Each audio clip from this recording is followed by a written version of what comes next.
Caros amigos, bom dia a todos. Queria cumprimentar a nossa mesa, sem citar nomes, mas todas as instituições representadas nessa mesa, em especial a nossa querida Amengue, que tem semeado na seara do Cristo sementes promissoras e prestado um trabalho inigualável nessa interface entre as questões da saúde, da medicina e o espiritismo.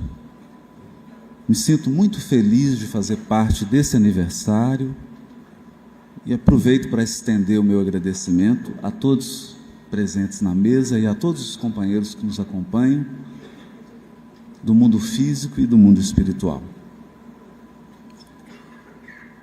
Nós fizemos uma busca na obra do benfeitor Emmanuel, que a maneira de um maestro dirigiu a mediunidade de Francisco Cândido Xavier e coordenou centenas de espíritos que por ele se manifestaram, trazendo luzes do mundo espiritual e, por que não, abrindo novos caminhos à interpretação do Evangelho de Jesus, à luz da doutrina espírita. É importante salientar que toda a obra de Emmanuel tem sua referência na codificação. E no caso especial desse tema, saúde e felicidade, é preciso dizer que, de regra, via de regra, as manifestações de Emmanuel a respeito desse tema sempre têm como referência o Evangelho segundo o Espiritismo. É lá que ele busca a fonte, a sua origem, o alicerce, para construir conceitos que representam, por que não, uma chave interpretativa do Evangelho de Jesus. Então eu vou começar aqui pelo tema felicidade. Num conjunto imenso de obras, nós pensamos como selecionar algumas frases, alguns textos do benfeitor Emmanuel que pudesse dar conta do tema, mas também que pudesse expressar essa vinculação de Emmanuel com a obra de Kardec e com o Evangelho de Jesus. Então pensamos em selecionar apenas aqueles textos que tivessem relação com o Sermão da Montanha. E ficamos boquiabertos, porque percebemos que esse benfeitor nos convida a uma nova interpretação, a uma nova visão do que seja felicidade. A felicidade tem sido encarada como uma postura passiva de recepção de dádivas. Então nós nos sentimos felizes quando recebemos aquilo que elencamos como prioritário ou como sendo algo de valor. Dádivas recebidas. E já percebemos de pronto, nos textos de Emmanuel, que felicidade representa um protagonismo no bem, uma ação decidida de valorizar, espalhar e irradiar o bem. É o que se destaca, por exemplo, do capítulo 104 do livro Fonte Viva, quando Emmanuel diz assim: quando o cristão pronuncia as sagradas palavras Pai Nosso, está reconhecendo não somente a paternidade de Deus, mas aceitando também, por sua família, a humanidade inteira. Auxiliar a todos, para que todos se beneficiem e se elevem, tanto quanto nós desejamos melhoria e prosperidade para nós mesmos. Isso constitui para nós a felicidade real e indiscutível. Já se afastando de um conceito individualista de felicidade, onde só eu recebo bênçãos, não importando se os que ombreiam comigo derramam lágrimas. Um conceito de felicidade inclusiva, uma felicidade que permeia as minhas relações. Eu preciso sorrir, mas todos que estão comigo também. Afinal de contas, nós temos um Pai, mas Ele não é meu, Ele é nosso. No livro da Esperança, capítulo 25, reforçando essa ideia de protagonismo no bem, adverte Emmanuel: louvado para sempre o trabalho honesto com que te dispões a minorar as dificuldades dos semelhantes, ensinando-lhes a encontrar a felicidade através do esforço digno, fugindo também daquela postura de imaginar a felicidade como algo que decorre da ociosidade. A felicidade é uma consequência de um esforço digno no bem. Mas, já caminhando para as relações do tema felicidade com as bem-aventuranças, o que parece ser um paradoxo, porque quando Jesus diz bem-aventurado, ele muda paradigmas, porque diz bem-aventurados os aflitos, bem-aventurados os mansos, ao passo que, no conceito normal do mundo, felizes são os dominadores, políticos, econômicos, intelectuais, físicos. Felizes são aqueles que sorriem, que aparentam uma prosperidade, que aparentam uma vitória, e muitas vezes erguida sobre a derrota de muitos, ou muitas vezes construída sobre uma falsa aparência.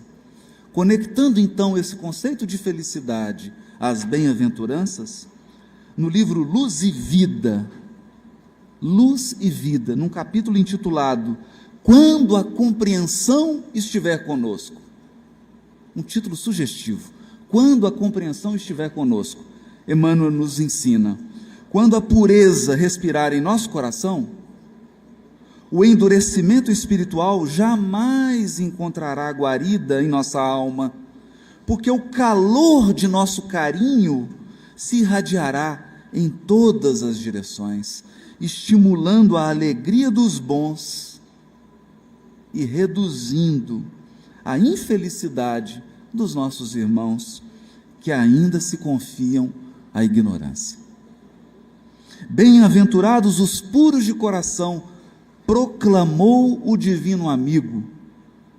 Sim, bem-aventurados os que esposam o bem para sempre, porque semelhantes trabalhadores da luz sabem converter a treva em claridade, os espinhos em flores, as pedras em pães e a própria derrota em vitória, criando invariavelmente o céu onde se encontram e apagando os variados infernos que a miséria e a crueldade humana inflamam na terra para tormento da vida. Um conceito diferente, porque nos incita a transformar todas as adversidades, todas as sombras, em elementos de alegria, de paz e de harmonia. A felicidade, então, é quase que uma alquimia, em que nós recebemos as pedras, as aparentes derrotas, as trevas, os espinhos, e convertemos todos esses elementos em vantagens espirituais, porque estamos conectados com uma força que nos sustenta para além das nossas próprias capacidades. Seguindo nessa linha de raciocínio, no livro Escrínio de Luz, capítulo, mansos de coração. Emmanuel nos diz, quando Jesus proclamou a felicidade dos mansos de coração, não se propunha, de certo, a exaltar a ociosidade, a hesitação e a fraqueza, porque nós confundimos mansuetude com fraqueza, com hesitação, incapacidade de decidir, com ociosidade, com preguiça. Mas prossegue Emmanuel, muita gente, a pretexto de merecer o elogio evangélico, foge aos mais altos deveres da vida e abandona-se à preguiça ou à fé inoperante, acreditando cultivar a humildade. O mestre desejava destacar as almas equilibradas, os homens compreensivos e as criaturas de boa vontade, que, alcançando o valor do tempo, sabem plantar o bem e esperar-lhe a colheita, sem desespero e sem violência. Essa é a nossa esperança. Nós acreditamos numa felicidade que representa plantio do bem. Plantio do bem que tem certeza de que vai colher, sem desespero e sem violência. No livro Mais Perto, num capítulo intitulado Aflitos, Emmanuel afirma: bem-aventurados os aflitos, disse-nos o Divino Mestre. Cabe-nos, todavia, considerar que semelhante felicidade não decorre simplesmente da dor pela dor. Não basta sofrer. Não podemos esquecer que a aflição é um dardo espiritual que nos impele à procura. Olha isso. A aflição é um dardo espiritual, um arremesso, um projetil, uma pedra, que nos impele à busca, ou seja, nos retira da acomodação.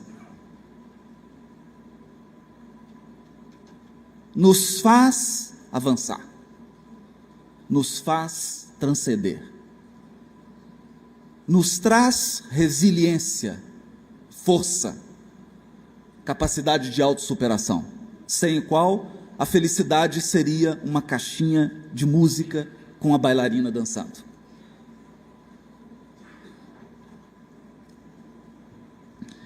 E somente aqueles que procuram a frente se transformam em construtores do progresso.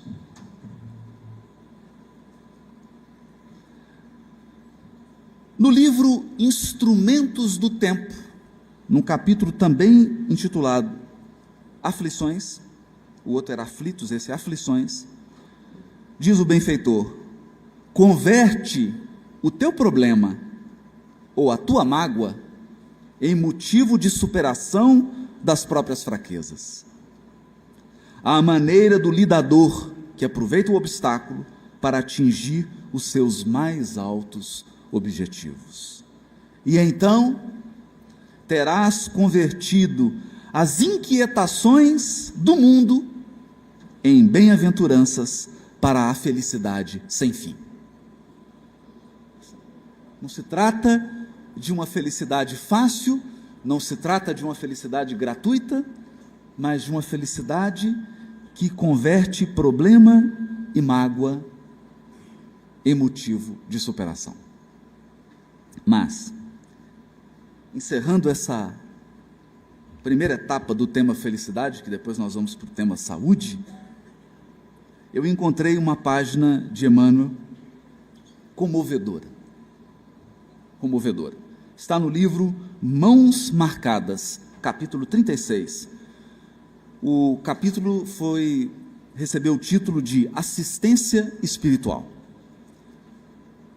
A impressão que dá quando se lê esse capítulo é que, ao ditá-lo ao médium Francisco Cândido Xavier, Emmanuel tinha lágrimas nos olhos. É quase que um derramamento emotivo desse benfeitor, coisa rara de se ver, porque ele é tão centrado, ele é tão firme. E aqui a gente enxerga o Emmanuel, pai, avô, um ancião experiente, deixando algumas lágrimas escorrerem. Ele diz assim: qual sucede no plano dos companheiros, ainda jungidos à veste física, também nós, os desencarnados, sofremos o desafio de rudes problemas que nos são endereçados da terra, ansiando vê-los definitivamente solucionados. Entretanto, é preciso conformar as próprias deliberações aos impositivos da vida. Entendimento não é construção que se levante de afogadilho, e a morte do corpo denso não marmoriza as fibras da alma. Que coisa linda! Porque a gente imagina que o espírito superior é um mármore. Seu filho espiritual está doente. Faz bem para ele, para a evolução dele. Ele vai progredir muito. Então ele está dizendo aqui que a morte do corpo não transforma o nosso coração num mármore. E aqui ele vai se derramar mais ainda. Muitas vezes trememos diante dos perigos que se nos desdobram à frente dos seres amados. Trememos. E outro recurso não identificamos para sossegar-nos a alma, senão a prece que nos induz à aceitação da eterna sabedoria. Alguém já imaginou aqui Emmanuel tremendo? O inusitado. É como acontece no livro Sexo e Destino, onde ao longo de todo o livro, o benfeitor Félix parece se movimentar com total domínio dos acontecimentos, a ponto da sua filha espiritual, da sua protegida, tomar a decisão de suicidar-se, entra na farmácia, pede o remédio, Félix se aproxima do farmacêutico, o induz e ele entrega à moça um sonífero no lugar de um remédio, de um veneno. Ela então toma o sonífero, adormece e parece que está tudo resolvido. Quando ela acorda e vai atravessar a rua, é atropelada. Nesse momento dramático, André Luiz olha para o benfeitor Félix e fala assim: ele deve estar prevendo isso. Félix estava pálido. E ele diz: e agora, o que faremos? Vamos orar, André. Agora nós vamos orar. Porque a eterna sabedoria parece ter avocado o caso, não há nada mais no nosso controle. Vamos confiar. E de fato, esse acontecimento do livro precipita a solução de todos os problemas. Mas eu não vou contar, porque senão ninguém vai ler o livro. Afligimo-nos perante filhos queridos, engodados por terríveis enganos, e tudo daríamos de nós para que se lhe harmonizassem com a realidade sem perda de tempo, mas é forçoso respeitar-lhes o livre-arbítrio e contar com o benefício do desencanto, a fim de que a experiência se lhes amadureça no âmago do ser, por fruto precioso de segurança. Partilhamos a dor de enfermos estremecidos que nos envolvem o pensamento nas vibrações atormentadas dos rogos com que nos aguardam a intervenção, e renunciaríamos de pronto a tudo o que significasse nossa própria alegria para rearticular-lhes a saúde terrestre. Entretanto, cabe-nos a obrigação de acalentar-lhes a coragem no sofrimento inevitável às vitórias morais deles mesmos. Acompanhamos as provas de amigos inolvidáveis que se arrastam em asfixiantes peregrinações no mundo, e jubilosos tomar-lhes-íamos o lugar sobre as cruzes que carregam, mas é necessário fortalecer-lhes o ânimo para que não desfaleçam na luta, que é o único meio que lhes garantirá o próprio resgate para a grande libertação. Seguimos o curso de acontecimentos desagradáveis entre irmãos que nos partilham ideais e tarefas, entendendo que qualquer sacrifício justo ser-nos-ia uma bênção para furtá-los aos conflitos que lhes ferem a sensibilidade.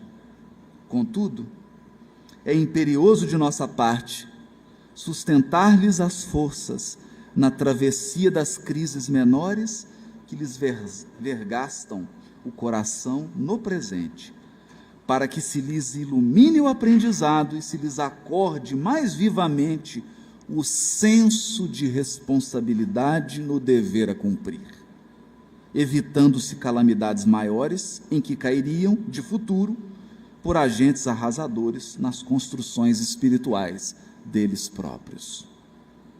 Todos somos de Deus e pertencemo-nos uns aos outros. No entanto, cada qual de nós estagia mentalmente em sítio diverso da evolução. Por esse motivo, nas dificuldades e lutas que nos são próprias, suplicamos a infinita bondade, concessões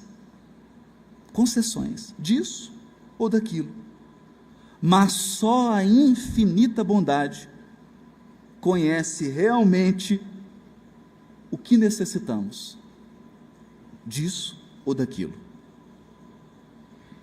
Condicionemos assim os próprios desejos à divina orientação que dirige o universo em divino silêncio. Olha isso. Confiemos assim, condicionemos os próprios desejos à divina orientação que dirige o universo em divino silêncio. Porque foi ao reconhecer-nos, por enquanto, incapazes de querer e saber, acertadamente, o que mais nos convenha à verdadeira felicidade, é que Jesus nos ensinou a sentir e a dizer na oração diante do Pai: seja feita a vossa vontade, tanto na terra quanto nos céus. Não é aqui se encerra essa primeira estação do tema felicidade. Bom, não é bem um estilo autoajuda, mas é uma visão libertadora, que mostra também os espíritos ombreando conosco, sentindo as mesmas angústias pelos mecanismos intricados da evolução e do livre-arbítrio, que, por via de consequência, vai alterando os panoramas a cada segundo, cabendo a cada um de nós confiar na divina orientação que dirige o universo em divino silêncio. Essa é a felicidade verdadeira que nós almejamos. No tema saúde, nós começamos por um texto que aparentemente não é de Emmanuel. Saúde e felicidade na obra de Emmanuel, e eu trago aqui Nosso Lar. Alguém vai perguntar assim, mas Nosso Lar não é de André Luiz, né? Olha, tudo que o Chico psicografou é um pouco de Emmanuel. Porque nós não podemos dizer que uma orquestra, por maiores sejam os músicos que a integrem, funciona sem um grande maestro. e nós temos certeza, que pelo tom da linguagem, ao menos pela forma, Emmanuel deu uma pitaca no texto de André Luiz. Está no capítulo 1. Olha o que André Luiz vai dizer. Ele está no umbral, né, na narrativa, o tempo da narrativa é o tempo do umbral. Ele está rememorando o umbral e os pensamentos que lhe ocorriam enquanto ele estava lá. E aí ele solta uma frase que parece mais uma interpretação do Evangelho. Algo que sempre me encabulou foi o número de curas do Evangelho. Dezenas de curas. Paralíticos, cegos, leprosos. Os mais diversos tipos de doença para a época. E eu ficava sempre pensando, todas as pessoas que Jesus curou morreram.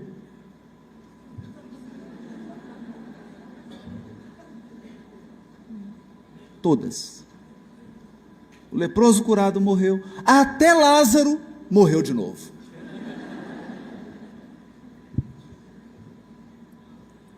Então a gente fica pensando, se ele nos disse que as suas palavras são de vida eterna, qual a função das curas?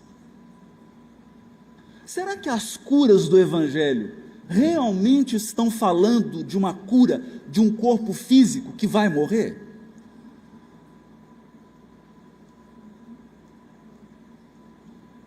Porque eu espero, aqui ao lado de todos esses médicos, eu espero morrer com muita saúde. É um sonho. Mas eu não espero não morrer. Isso não tem jeito. A morte física é uma realidade para todos nós. Então, qual o sentido espiritual e eterno das curas de Jesus? Deixemos André Luiz. É um André Luiz, mas que tem assim umas tintas de Emmanuel, né? Ele falando dele mesmo, enfim, como a flor de estufa, eu não suportava agora o clima das realidades eternas. Uma flor de estufa. E aqui nós conectamos com o tema felicidade, porque às vezes a gente quer uma felicidade da flor de estufa. Uma florzinha delicada colocada numa redoma. Mas você tira a redoma, ela não aguenta variação de temperatura, ela não aguenta chuva, ela não aguenta nada.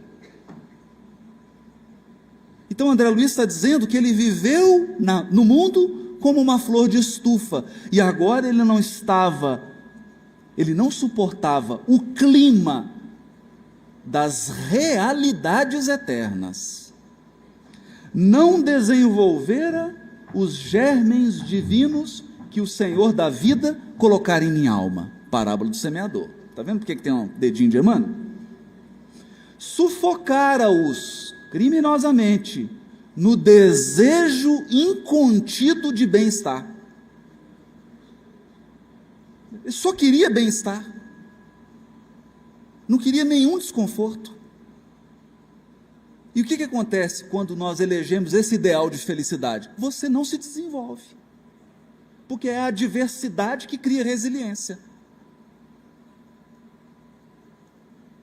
Não adestrara órgãos para a vida nova. Como é que é? Não adestrara órgãos para a vida nova.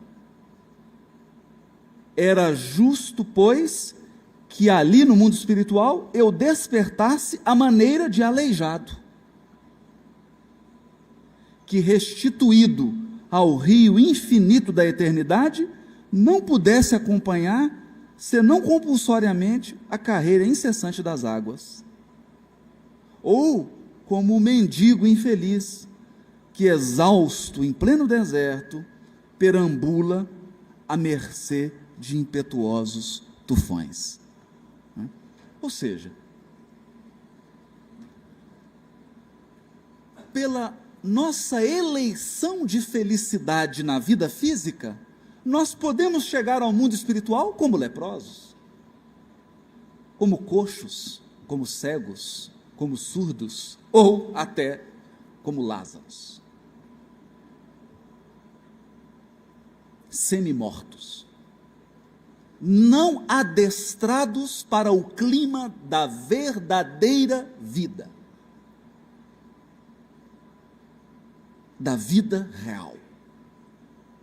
Então, as curas de Jesus, na verdade, dizem respeito à correção de elementos internos dentro de nós, nos preparando para as realidades eternas. E é nessa ótica que Emmanuel vai nos dizer no Livro da Esperança, capítulo 78. O capítulo se chama Ante o Divino Médico, que é o Cristo. É esse que cura definitivamente a alma, não o corpo apenas.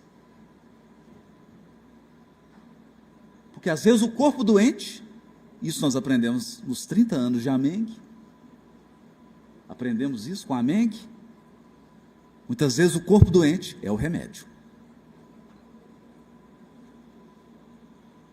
Então Emmanuel diz assim: sim, somos espíritos enfermos, com ficha especificada nos gabinetes de tratamento instalados nas esferas superiores. Eu fiquei doido para saber qual que é meu prontuário. Consultar lá, falei, Haroldo, você diz como é que está aí, né? O prontuário. Todos nós com ficha, dos quais instrutores e benfeitores da vida maior nos acompanham e analisam ações e reações. Mas é preciso considerar que o médico, mesmo sendo nosso Senhor Jesus Cristo, não pode salvar o doente e nem auxiliá-lo de todo, se o doente persiste em fugir do remédio.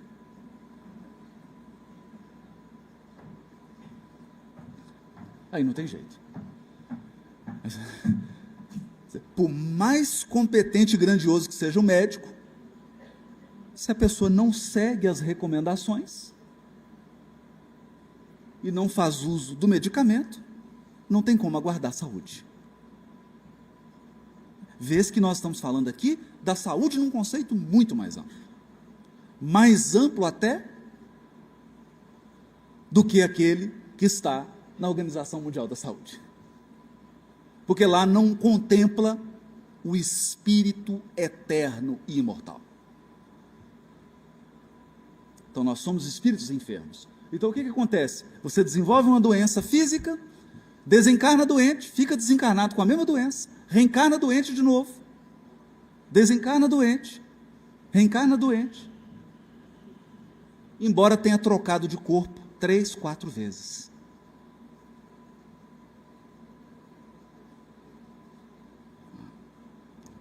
Então, essa é uma mudança de visão, de posicionamento que Emmanuel nos convida a fazer.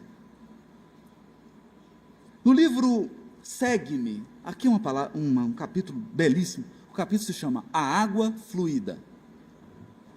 Ele comenta o versículo: e aquele que der um copo de água,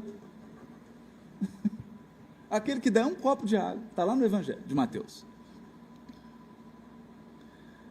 Emmanuel diz assim: se desejas, portanto, o concurso dos amigos espirituais na solução de tuas necessidades fisiopsíquicas, ou nos problemas de saúde e equilíbrio dos companheiros, coloca o teu recipiente de água cristalina à frente de tuas orações. Espera e confia. O orvalho do plano divino magnetizará o líquido com raios de amor em forma de bênçãos. E estarás, então, consagrando o sublime ensinamento do copo de água pura abençoado nos céus. Simples. Simples assim. Eu ouvi em Pedro Leopoldo uma história, mas ela está registrada também no livro Lindos Casos de Chico Xavier, que certa vez uma senhora muito carente mesmo, procurou o Chico, e ele então psicografou uma receita homeopática do Dr. Bezerra de Menezes. Ia tomar lá o remedinho, entregou para ela. Ela olhou para o Chico e falou: Chico, eu não tenho dinheiro para comprar esse remédio. E o Chico falou assim: eu também não tenho.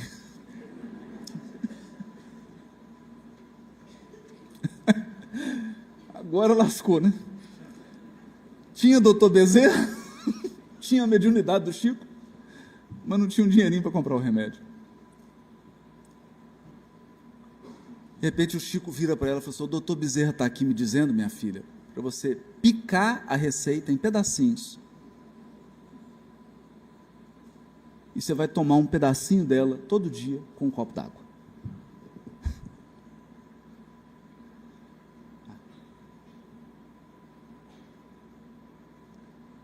Para que a gente tenha uma dimensão do que é assistência espiritual.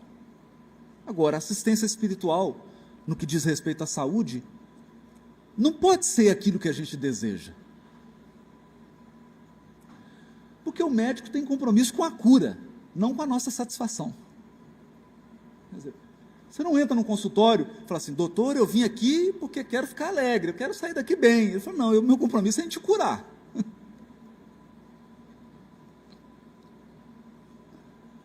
Não é em te agradar. E não pode ser diferente com o divino médico das almas, nosso Senhor Jesus Cristo. No livro Estude Viva, capítulo 17, para encerrar, intitulado Acidentados da Alma, Emmanuel aprofunda nessa reflexão sobre saúde e diz assim: não te digo que aproves o mal, sob a alegação de resguardar a bondade. Para ser bondoso, eu vou aprovar o mal. A retificação permanece na ordem e na segurança da vida. A retificação permanece na ordem e na segurança da vida, tanto quanto vige o remédio na defesa e sustentação da saúde. Age, porém, diante dos acidentados da alma, com a prudência e a piedade do enfermeiro que socorre a contusão sem alargar a ferida.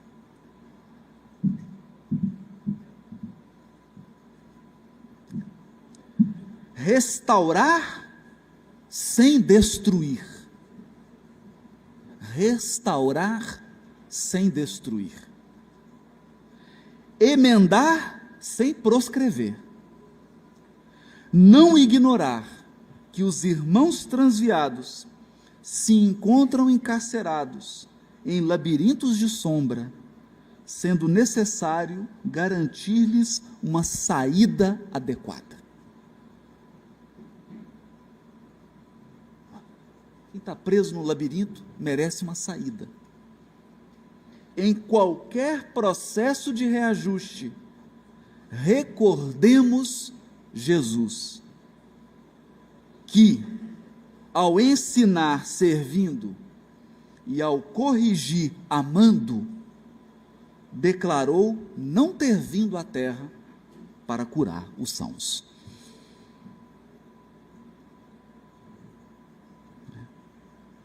Ensinar servindo. Servindo, nós ensinamos.